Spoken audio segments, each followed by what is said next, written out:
Hi guys, Master Indigo here. So people have been asking me, what do I think of Raid? This video is not scripted. I have some talking points and I'm just gonna talk freely about them without just reading everything word to word. So this might be a long video, but if you wanna listen, listen. So I wanted to play the game a fair bit before giving my verdict on it, and do bear in mind this is a beta, things will change, and of course my opinion might change whenever the game comes out.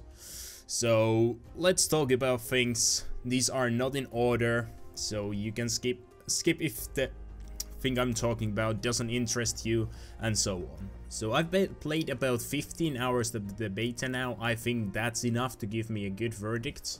I've maxed out Assault class, and some other classes are like level 7 and so on. So the first thing that people seem to care about these days is graphics.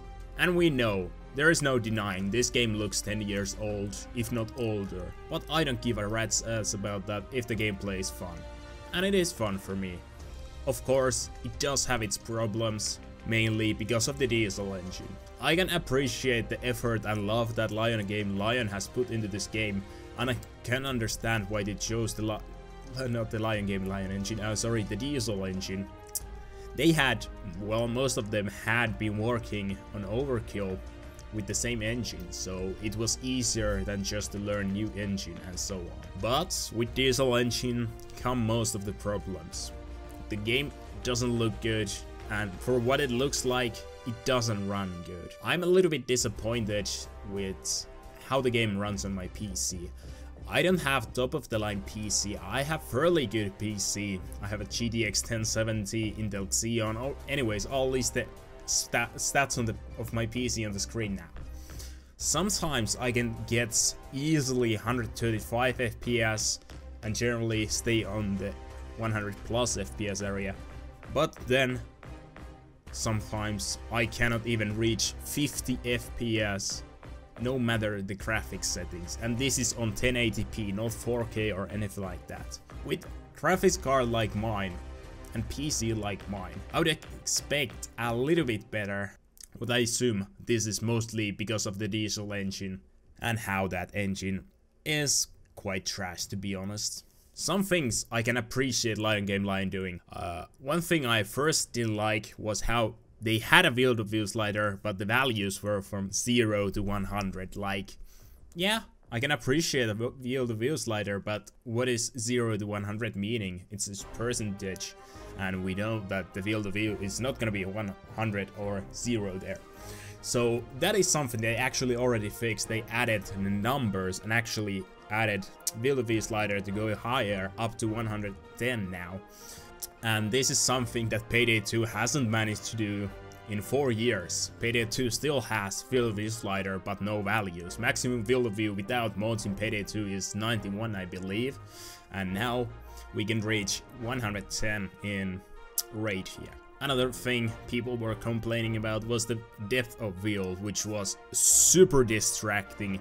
I couldn't aim down sights because it was hard to spot enemies that way, because whenever you aim down sights, depth of field was even more aggressive than it was normally. But thankfully they listened, and there is now an option to disable it entirely, which is really nice. One thing I would like to have is borderless windowed mode. Currently I'm using external program Borderless Gaming, the same one I use for Payday 2 and many other games. So I don't have to use full screen or windowed mode, because I like using my other monitors without waiting for the game to go full screen mode and back again, because that does take few seconds every now and then. So borderless windowed mode, if that isn't too much to ask, that would be super nice. So props to you for already fixing some of the problems I had with the game. But I think the diesel engine is something you should scrap for your new game. Whenever you do your next game, I know you are used to diesel engine, but just learn something new, to be honest. There's also a slider for how far from ahead of you basically things appear, popping and so on. Even at the maximum setting, sometimes the popping is really obvious.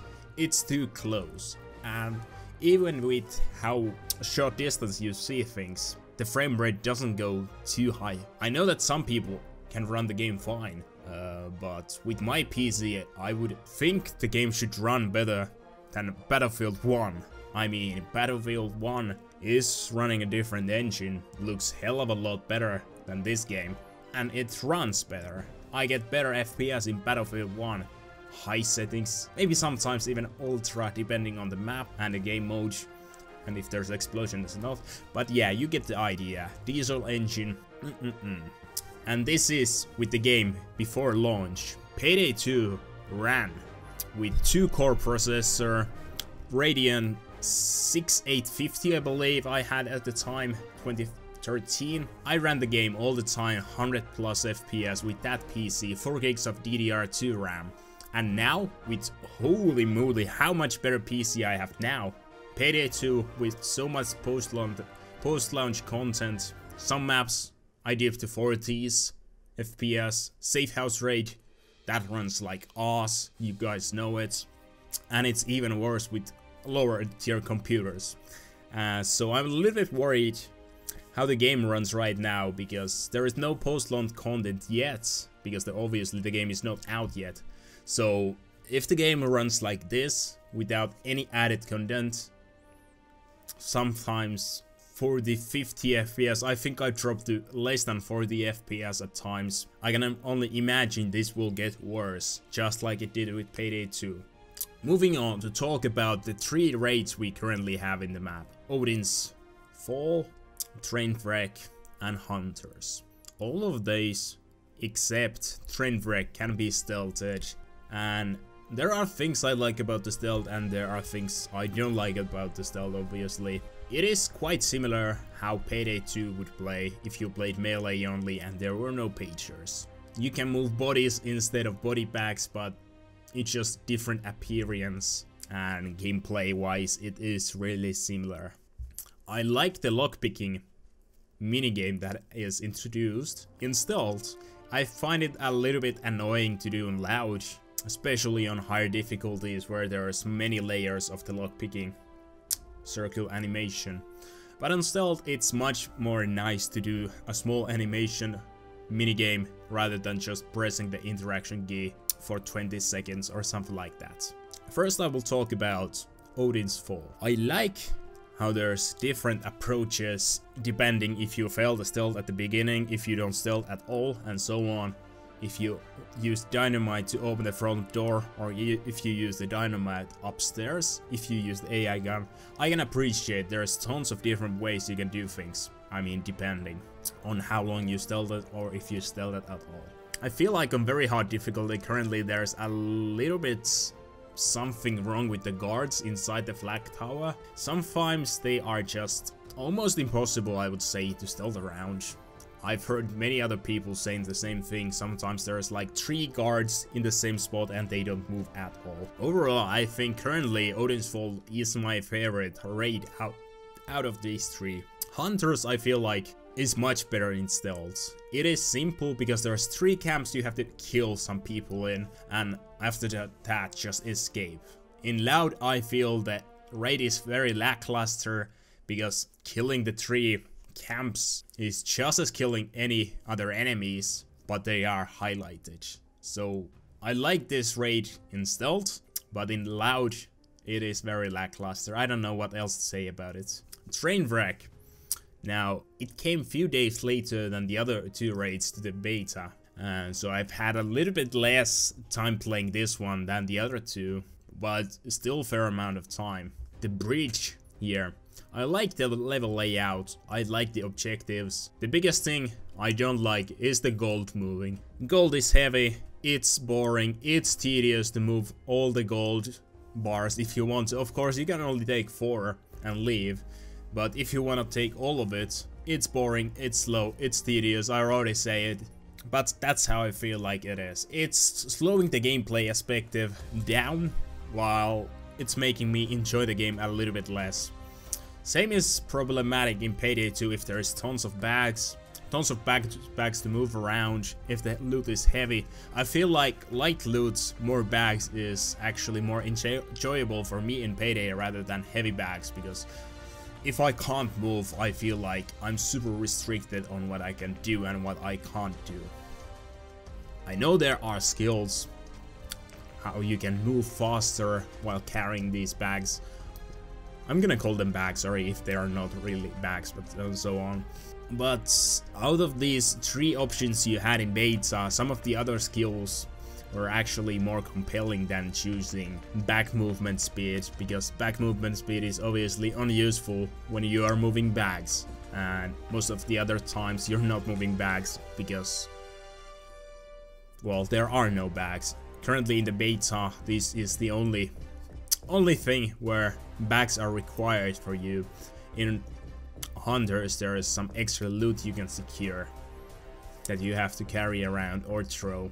I know the objective of this raid is to steal the Nazi code, but I'm not sure if I'm the only one who feels like moving the bags is, well, you know, tedious. Anyways, that's enough of me complaining about how tedious back movement is and so on. Now moving on to a little bit more positive side, characters. I love the banter that they have with each other, because there is no Bane-like character talking into your ears all the time. The characters have more interaction between each other, just like in Payday the Heist. Payday 2 was a downstep in this regard, where the characters don't talk to each other nearly as much in Payday the Heist. But obviously, I'm not sure if we have all the voice lines to the characters, but currently it does feel like, even if the banter is really good, the voice lines are nice and so on, you do hear the same voice lines over and over again, and it starts to get a little bit boring to hear all the same things again, over and over again, because, well, there is not that many different voice lines for the different actions you do, and if you play the same raid multiple times in a day, well, you will hear the same voice lines over and over again. So some variation would be nice, but I'm already enjoying this. It's just a small nitpicking, nothing groundbreaking. Anyways, for the characters, I love that everybody has their different personality, different country of origin, and different outfits. Outfits I do like, because, well, there is no mass customization or anything like that in Raid, unlike in Payday 2. I feel like the outfits are really nice bonus to earn something, to keep some players unlocking things and so on. I wish Payday 2 had different outfits, but it doesn't, except Sangres, and that's random. These are something I think future upcoming DLC could be adding, some new clothing maybe. Some people won't care about how they look, but I feel like some people will.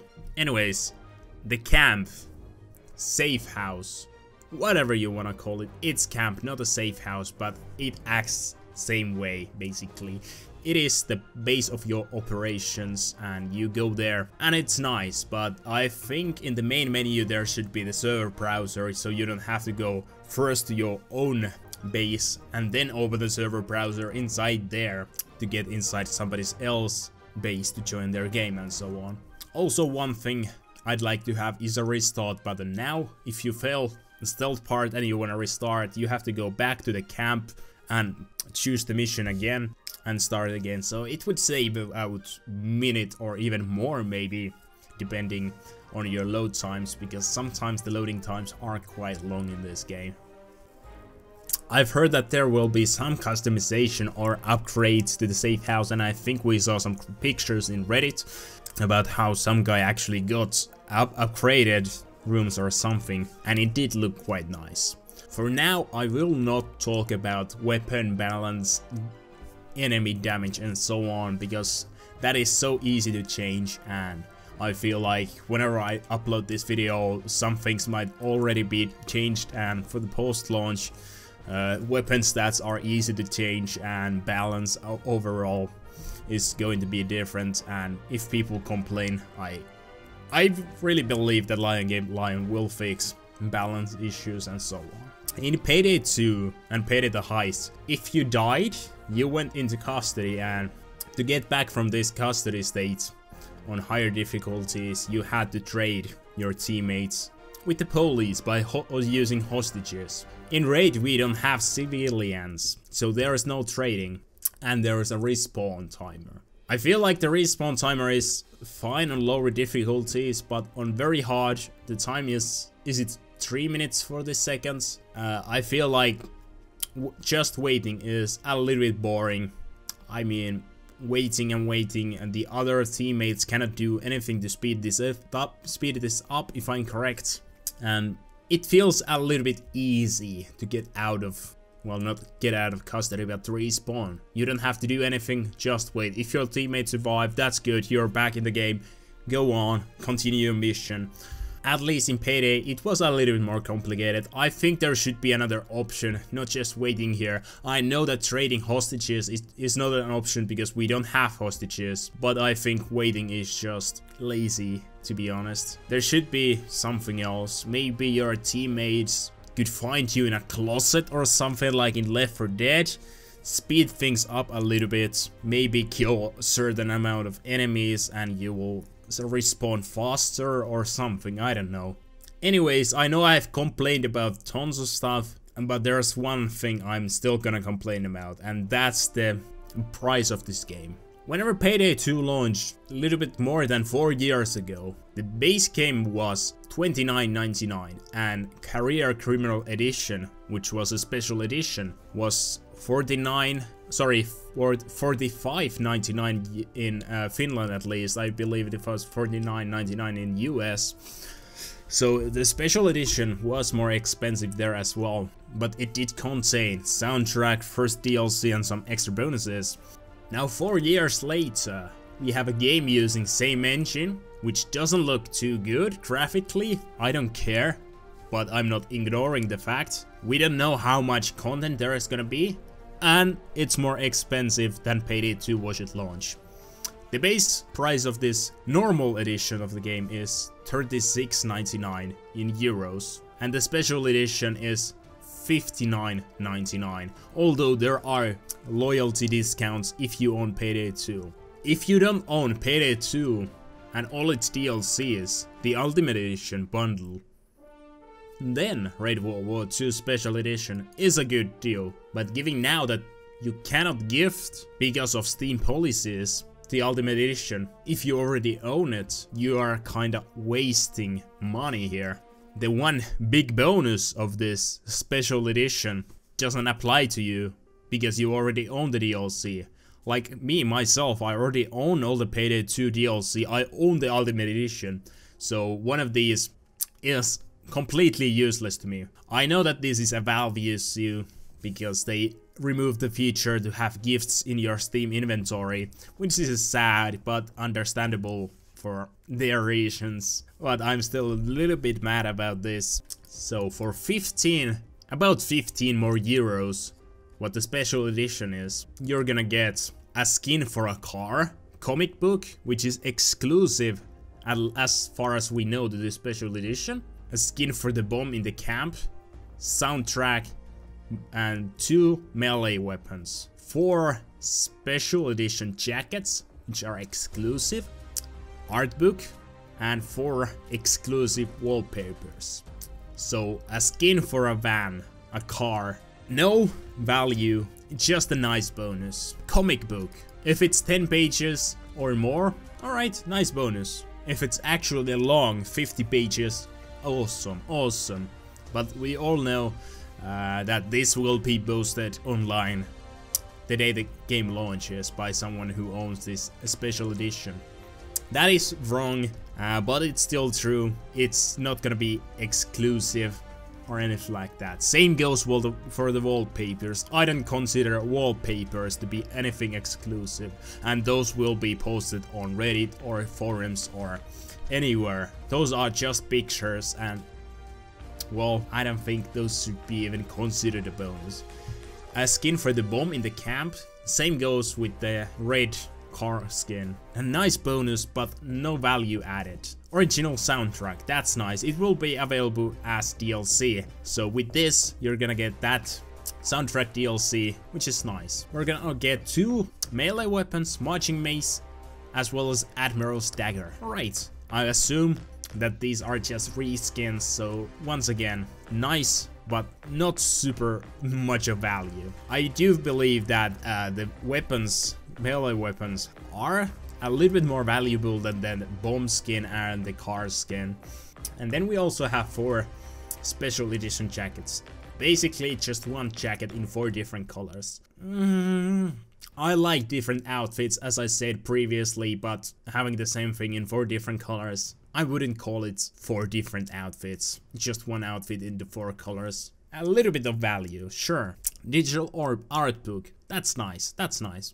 I consider old art book interesting, and I hope that is something actually good and not just trailer pictures, whatever we see on Steam store page. Maybe some concept art, that would be nice and so. So I'm not sure if this is worth 15 bucks. If you don't have Payday 2 Ultimate Edition, then it's a nice bonus. If you were gonna go play Payday 2, you wanted to buy Rage basic version, you were missing out on some Ultimate Edition DLC, then it might be worth for you. But all the bonuses that you get in this game, the special edition, it is more to support the devs. And I'm most likely gonna buy the special edition. But do I think there's 15 bucks more value here? No, not really. In Payday 2 we got soundtrack and the first DLC. That adds to about 10 euros. And we got some nice bonuses just as we got here. So if this package included first DLC, I think it might be worth it, but with this price it's more to support the developers rather than the sheer value of the content pack. But if you're a completionist and want all the content, well, basically this is the only way to get it, and I assume the melee weapons, the bombs, van skin, car skin, whatever, are not gonna be available later on any other form than the special edition. What we do have here is that the special edition will be available later on, unlike the Payday 2 Career Criminal Edition, which was only available for a short amount of time. So yeah, that basically concludes what I currently think about Raid. I'm sure I missed some things I was supposed to talk about because I didn't have a super strict script here, and I was talking more about how I feel everything is, just on some base points and so on. With everything negative I've said about the game, I do enjoy the game a lot. I know it has problems, I know it has a lot of problems, but I'm still gonna buy the game, most likely even a special edition. And if you guys enjoy the game, I think you should buy the game as well. Anyways, I think that's it for now. If there's anything more I will have to say about this game, I might make another video about it. But as has been said before, all things are subject to change because it's beta. But the game is launching in about 2 weeks. There is not much they can fix that is problem of the diesel engine. Anyways, giving all out of my heart, I hope you guys are having a good day. I'll see you later. Master Indigo, signing out.